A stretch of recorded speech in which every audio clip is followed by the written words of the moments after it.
सत्य बनल शिव शंकर से, आ सारा दुखवा दूर हो जाला बोल बम के मंत्र से। त कैसे भैया कैसे त जेकर नाथ भोलेनाथ ऊ अनाथ कैसे होई, जेकर नाथ भोलेनाथ ऊ अनाथ कैसे होई, जेकर नाथ भोलेनाथ ऊ अनाथ कैसे होई, जेकर नाथ भोलेनाथ ऊ अनाथ कैसे होई, अनाथ कैसे होई ऊ अनाथ कैसे होई, अनाथ कैसे होई ऊ अनाथ कैसे होई, अनाथ कैसे होई ऊ अनाथ कैसे होई, अनाथ कैसे होई ऊ अनाथ कैसे होई। तो भोला चाहली है, जय हो। भोला चाहली है दिन ता रात कैसे होई, भोला चाहली है दिन का रात कैसे होई, भोला चाहली है दिन ता रात कैसे होई।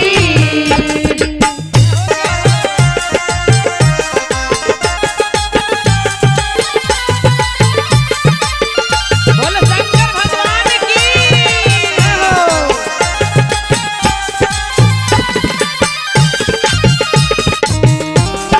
जय हो। दिन का रात कैसे होई, कल की असर भी काल ना हो पाई, काल ना हो पाई हो, काल ना हो पाई। बाबा के महिमा अपन असर देखाई, अवसर देखाई हो, अवसर देखाई। कल की असर भी काल ना हो पाई, बाबा के महिमा अपन असर देखाई। तो भोला साथ दिए, जय हो। तो भोला साथ दिए तब फिर आघात कैसे होई, भोला साथ दिए फिर आघात कैसे होई, जेकर नाथ बोले नाथ वो अनाथ कैसे होई, जेकर जेकर नाथ भोलेनाथ ऊ अनाथ कैसे होई। जय हो जय हो।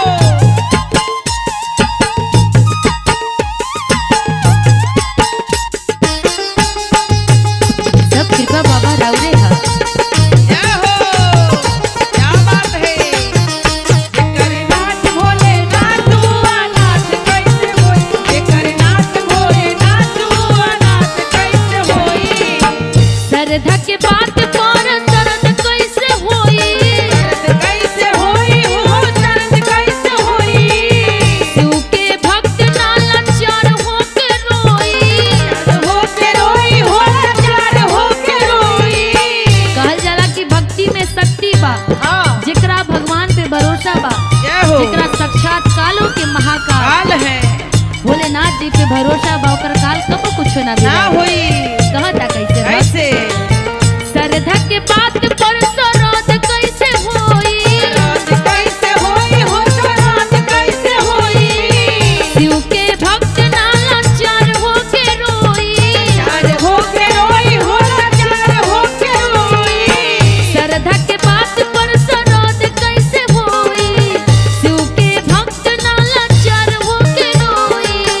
तनी सा जिंदगी के, जय हो। हमेशा जिंदगी के खेल में वो मात कैसे होई, निशा जिंदगी के खेल में वो मात कैसे होई, निशा जिंदगी के खेल में वो मात कैसे होई। जेकर नाथ भोलेनाथ ऊ अनाथ कैसे होई, ओ नाथ भोलेनाथ ऊ अनाथ कैसे होई, जेकर नाथ भोलेनाथ ऊ अनाथ कैसे होई, जेकर नाथ भोलेनाथ ऊ अनाथ कैसे होई। जेकर नाथ भोलेनाथ ऊ अनाथ कैसे होई, जेकर नाथ भोलेनाथ ऊ अनाथ कैसे होई।